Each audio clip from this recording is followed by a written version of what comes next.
શ્રી ગણેશાય નમઃ. જય શ્રી કૃષ્ણ મિત્રો. ધાર્મિક ગુજરાતી વાર્તા ચેનલમાં તમારું ફરી એકવાર સ્વાગત છે. અમારી આ ચેનલ પર હિન્દુ ધર્મને લગતા વિડીયો દરરોજ અપલોડ કરવામાં આવે છે. આજની આ વાર્તામાં કંઈક અલગ રોચક કહાની છે અને સાથે તમને જાણવા મળશે કે કર્મ મોટું કે ભાગ્ય. તો ચાલો મિત્રો, આપણે વાર્તા શરૂ કરીએ. એક રાજ્યમાં રાજા વિક્રમ ધનરાજનું રાજપાટ ચાલી રહ્યું હતું. રાજા વિક્રમ ધનરાજ ન્યાયપ્રિય, પરાક્રમી અને વિદ્વાન રાજા હતો. તેના હેઠળ પ્રજા ઘણી સુખી જીવન જીવતી હતી. એક દિવસ તેના દરબારમાં બે વ્યક્તિઓ આવ્યા.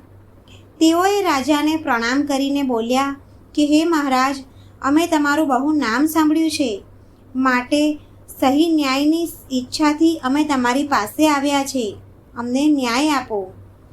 મહારાજાએ કહ્યું, તમે કારણ બતાવો, શું વાત છે? તમારા વચ્ચે ઉચિત ન્યાય કરવામાં આવશે. અમારા વચ્ચે થોડાક દિવસથી વિવાદ ચાલી રહ્યો છે. કર્મ મોટું કહેવાય કે ભાગ્ય મોટું કહેવાય? હું કહું છું કે કર્મ મોટું કહેવાય અને આ કહે છે કે ભાગ્ય મોટું કહેવાય. હે મહારાજ, તમે જ આનો જવાબ બતાવો અને અમારા બંનેનો પ્રશ્નનો ઉકેલ શોધો. બંને વ્યક્તિઓની વાત સાંભળી રાજા વિક્રમ ધનરાજ વિચારમાં પડી ગયા અને તે બંને વ્યક્તિઓને કહે છે કે તમારા બંનેના પ્રશ્નોનો જવાબ શોધવા માટે મને થોડો સમય જોઈશે. હું તમારા પ્રશ્ન વિશે વિચારવા માગું છું. મને આ પ્રશ્નનો જવાબ શોધવા માટે 6 મહિનાનો સમય જોઈશે. તમે બંને મારી પાસે 6 મહિના પછી આવજો. બંને વ્યક્તિઓ બોલ્યા કે ઠીક છે મહારાજ, અમે બંને તમારા પાસે 6 મહિના પછી આવીશું. તે બંને વ્યક્તિઓના જવાબ પછી રાજા વિક્રમ ધનરાજ ઉલઝનમાં પડી જાય છે અને પ્રશ્નોના ઉત્તર જાણવા માટે તેમને મનમાં વિચાર કર્યો. આ કારણે 6 માસ માટે રાજ્યનો કારભાર સેનાપતિને સોંપી દીધો અને તેમને સાધારણ વેશ ધારણ કરીને રાજા વિક્રમ ધનરાજ એક બીજા નગરમાં પહોંચ્યા. ત્યાં રાજા વિક્રમ ધનરાજને એક વેપારી મળ્યો. તે બોલ્યો, લાગે છે તમે આ નગરમાં નવા આવ્યા છો, પહેલાં કોઈ દિવસ જોયા નથી તમને. રાજાએ તેને કહ્યું, મારું નામ વિક્રમ છે. હું આજે જ અહીંયા નગરમાં આવ્યો છું. હું નોકરીની શોધમાં છું. જો તમારી પાસે કોઈ કામ મળી જાય તો મહેરબાની થશે. તે વેપારી બોલ્યો કે હા, મને એક સેવકની જરૂર તો છે.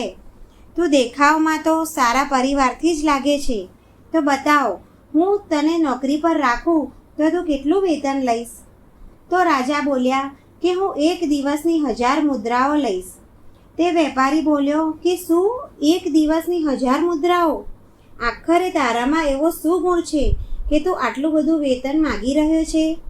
રાજા બોલ્યા કે તમે મને એકવાર નોકરી પર રાખીને તો જુઓ, હું બધું કામ યોગ્ય રીતે કરીશ. તમને એક પણ શિકાયતનો મોકો નહીં આપું. હું એક પણ કામ કરી બતાવીશ કે જે બીજું કોઈ ન કરી શકે. વેપારી બોલ્યા કે તારી વાતમાં આત્મવિશ્વાસ ભરેલો છે. આવી વાત છે તો તારી નોકરી આજથી જ પાક્કી થઈ ગઈ. વેપારી રાજા વિક્રમ ધનરાજને કામ પર રાખી દે છે. આખો દિવસ કામ કર્યા બાદ રાજા વિક્રમ ધનરાજને 1000 મુદ્રાઓ મળી. તેમાંથી અડધી મુદ્રાઓ રાજાએ બ્રાહ્મણોને આપી દીધી. બાકી બચેલી મુદ્રાઓ તેમને ભિખારીઓ અને ગરીબોમાં વહેંચી દીધી અને થોડીક સાધુ સંતોને આપી અને થોડીક મુદ્રાઓ તેમને પોતાના માટે રાખી દીધી. રાજા વિક્રમ ધનરાજ જ્યારે તેમની થાળી લઈને ભોજન કરવા બેઠા હતા ત્યારે અચાનક એક સાધુ મહાત્મા તેમની પાસે આવ્યા અને કહ્યું, બેટા, હું બહુ ભૂખ્યો છું, કંઈક ખાવાનું હોય તો આપી દે. તો રાજાએ ઉઠીને કહ્યું, હા મહારાજ, જરૂર મળશે, તમે આ ભોજન ગ્રહણ કરો. સાધુ મહાત્માએ કહ્યું કે ખુશ રહો બેટા, ભગવાન તારું ભલું કરે. રાજા વિક્રમ ધનરાજે પોતાની થાળી સાધુ મહાત્માને આપી દીધી. રાજાનો સ્વભાવ પ્રેમાળ હતો. સાધુ મહાત્મા ભોજન કર્યા પછી રાજાને આશીર્વાદ આપ્યા અને તેઓ આગળ ચાલ્યા. તે દિવસે રાજાએ ભૂખ્યું જ રહેવું પડ્યું. રાજાએ વિચાર્યું કે આજે મહેનત કરી, પૈસા કમાયા, દાન પુણ્ય કર્યું, પણ આજે ભોજન ભાગ્યમાં ન હતું, તેથી ભોજન ન મળ્યું. બીજાની સહાયતા કરવાનો પુણ્ય ભાવ મળી ગયો. પણ જો મેં પરિશ્રમ જ ન કર્યો હોત તો પૈસા પણ ના મળત અને પુણ્ય પણ ના કરી શક્યો હોત. રાજા વિક્રમ ધનરાજ આ બધું વિચારી રહ્યા હતા એટલામાં જ તે વેપારી તેની પાસે આવે છે અને કહે છે કે વિક્રમ, તું તારો જરૂરી સામાન બાંધી લે. આપણે સમુદ્રની પેલી બાજુ બીજા દેશમાં જવાનું છે. હું ઈચ્છું છું કે તું પણ મારી સાથે આવે. રાજા બોલ્યા કે ઠીક છે શેઠજી, જેવી તમારી આજ્ઞા. હું પણ તમારી સાથે આવું છું. વ્યાપારી સેવકો સાથે મળીને વિદેશ યાત્રા પર ચાલી નીકળ્યા. એક દિવસ અચાનક સમુદ્રમાં જહાજ જોર જોરથી ડગમગાવા લાગ્યું. બધા લોકો ગભરાઈ ગયા. હવે વેપારીએ જહાજના ચાલકને લંગર નાખીને જહાજને અહીંયા જ રોકાવાનું કહ્યું. વ્યાપારી બોલે છે કે મને લાગે છે કે આપણે અહીંયા જ જહાજને રોકવું જોઈએ. તોફાન રોક્યા પછી આપણે આગળ વધીશું. થોડી વાર બાદ તોફાન રોકાઈ ગયું. માટે વેપારી બોલ્યો કે તોફાન રોકાઈ ગયું છે, હવે આપણે આગળ વધવું જોઈએ. તેટલામાં જહાજ ચાલક બોલ્યો કે અરે આ શું, લંગર તો ઉઠી નથી રહ્યું. જહાજ આગળ કેવી રીતે ચાલશે? વેપારીએ વિક્રમને કહ્યું કે અહીં આવ. ચાલકથી લંગર ઉઠી નથી રહ્યું.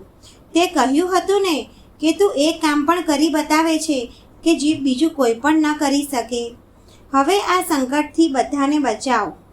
રાજાએ કહ્યું, તમે ગભરાશો નહીં શેઠજી, હું હમણાં આ લંગરને ઉઠાવી દઉં છું. રાજા વિક્રમ ધનરાજ નીચે ઉતર્યા અને પૂરી તાકાતથી લંગર ઉઠાવ્યું ને લંગર નીકળી ગયું. હવે જહાજ આગળ વધવા ચાલ્યું. રાજા જહાજ તરફ ઉપર આવી રહ્યા હતા ત્યારે જહાજનું લાકડું તૂટીને હાથમાં આવી ગયું. રાજા સમુદ્રમાં પડી ગયા. ત્યારે જ ઊંચી લહેર આવી. રાજા તણાવા લાગ્યા અને જહાજ આગળ નીકળી ગયું. હવે તે લાકડીના સહારે તરવા લાગ્યા. ત્યારે જ જહાજ તોફાનના જોર જોરથી ડગમગાવા લાગ્યું. ભારે તોફાનના કારણે હવે જહાજ ધીમે ધીમે ડૂબી ગયું. વિક્રમ ધનરાજે વિચાર્યું કે ભાગ્યથી એ બચી ગયો. તેમણે લંગર ઉઠાવીને કર્મ કર્યું હતું તેટલે જ ભાગ્યે પણ તેનો સાથ આપ્યો. લાકડાના ટુકડાના સહારે રાજા એક ટાપુના કિનારે આવી પહોંચ્યા. રાજા હવે ધીમે ધીમે બહાર આવ્યા. તેમને જોયું કે ત્યાંની પ્રજામાં એક ઉદાસી હતી. રાજાએ એક વ્યક્તિને પૂછ્યું કે સાંભળો ભાઈ, આ આખા નગરમાં ઉદાસી કેમ છવાયેલી છે? ત્યારે તે વ્યક્તિ બોલ્યો કે આજે રાત્રે અમારી રાજકુમારીને એક સાપ કરડવાથી મૃત્યુ થશે. રાજા બોલ્યા કે તમે મને અહીંયાના રાજાને મળવું છે, તમે મને એમની પાસે લઈ જાઓ. પછી રાજા વિક્રમ ધનરાજ તે વ્યક્તિ સાથે નગરના રાજા પાસે જાય છે અને કહે છે કે હે મહારાજ, તમે આ દુવિધાથી મુક્ત થઈ શકો છો. હું જેવું કહું તેવું તમે 12 વાગ્યા સુધી કર્યા કરો. હવે પછી રાજા બોલ્યા કે જો તમે આ દુવિધા દૂર કરી દો તો હું તમને મોં માગ્યું ઇનામ આપીશ. સાધારણ વેશ ધારણ કરેલ વિક્રમ ધનરાજ રાજા બોલ્યા કે તમે બને તેટલું રાજકુમારી પાસે દાન પુણ્ય કરાવો. નગરના રાજા બોલ્યા કે શું દાન પુણ્ય કરવાથી આ મુશ્કેલી જતી રહેશે? રાજા ધનરાજ બોલ્યા કે દાન પુણ્ય અમારું સારું ભવિષ્ય અને વર્તમાન નક્કી કરે છે. આપણે ભવિષ્યની ચિંતામાં વર્તમાનના કર્મ ના છોડવા જોઈએ. આપણું વર્તમાન જ આપણું ભવિષ્ય નક્કી કરે છે. રાજા વિક્રમ ધનરાજના કહેવાથી નગરના રાજાએ રાજકુમારીના હાથે દાન પુણ્ય કરવાનું ચાલુ કરાવી દીધું. રાજકુમારી તેના સૈનિકો સાથે આવીને નગરમાં બધા લોકોને અનાજ, કઠોળ, કપડાં વગેરે બધી વસ્તુઓ દાનમાં આપી રહી હતી. ત્યારે જ રાજકુમારીની નજર એક નેવલા અને સાપ પર પડી. રાજકુમારી બોલી કે હે ભગવાન, આ લાગે છે કે આ નેવલો આ સાપને મારી નાખશે. સિપાહી, આ સાપની જાન બચાવો. નેવલો સાપને ઘાયલ કરી દેશે. સિપાહીઓ ભાલો બતાવીને તે નેવલાને ડરાવી દીધો, જેથી તે સાપને છોડીને ભાગી ગયો. સાપ હળવો જખમી થઈ ગયો હતો. રાજકુમારી કહે છે કે સાપને ઘાયલ થયો છે, પણ વધારે નહીં, થોડા દિવસમાં તે ઠીક થઈ જશે. સિપાહી, આ સાપ માટે તમે એક કટોરામાં દૂધ લઈને આવો. સાપ ભૂખ્યો થયો હતો, તેથી તેને જલ્દી બધું જ દૂધ પી લીધું. થોડી વાર પછી સાપની માં ત્યાં આવી પહોંચી. નાગિન બોલી કે આજે તે મારા પુત્રની જાન બચાવી છે. જીવતી રહે બેટી, ઈશ્વર તને લાંબી આયુ આપે.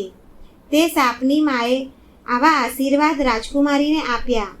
જ્યારે તે સાપની મા લાંબી આયુનો આશીર્વાદ આપે છે ત્યારે તે નગરના રાજા વિક્રમ ધનરાજ રાજા સાથે ત્યાં આવી પહોંચે છે. તે બોલ્યા, રાજા વિક્રમ ધનરાજનો પ્રણામ સ્વીકાર કરો. તમે અજાણ્યાપણે આ છોકરીને દીર્ઘાયુનું વરદાન આપી દીધું છે, રાજકુમારીને વરદાન આપી દીધું છે. જો કે તે આજે 12 વાગે આજે રાત્રે સાપના કરડવાથી મરવાની હતી. સાપની મા બોલી કે તેના ભાગ્ય સારા હશે. મારા કારણે તે મરવાથી બચી ગઈ. તેની મૃત્યુ ટળી ગઈ. તેના ભાગ્યની સાથે તેના કર્મોએ પણ તેનો સાથ આપ્યો છે. પછી ત્યાં તે સાપ આવી જાય છે કે તેના દ્વારા રાજકુમારીની મૃત્યુ લખી હતી. તે સાપ કહે છે કે સાચી વાત છે, આપણું જીવન ભાગ્ય અને કર્મો બંને પર નિર્ભર છે. હવે હું આ રાજકુમારીની જાન નહીં લઉં. તેના ભાગ્યમાં દીર્ઘાયુ થવાનું વરદાન પ્રાપ્ત થયેલું છે. નાગ નાગિન તેના બચ્ચાને લઈને પાછા ચાલ્યા જાય છે. નગરના રાજા વિક્રમ ધનરાજ રાજાને કહે છે કે આજે તમારા કારણ મારી પુત્રીની જાન બચી ગઈ. તમે જરૂર કોઈ ભલા માણસ લાગો છો. મને તમારો પરિચય આપો. પછી તેઓ બોલ્યા કે હું રાજા વિક્રમ ધનરાજ છું. પછી રાજા વિક્રમ ધનરાજે તેને બધી વાત બતાવે છે.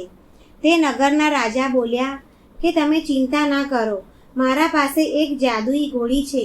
તે ઉડીને દુનિયાના કોઈ પણ ખૂણે જઈ શકે છે. તમે તેના પર સવાર થઈને નગરમાં પહોંચી જશો.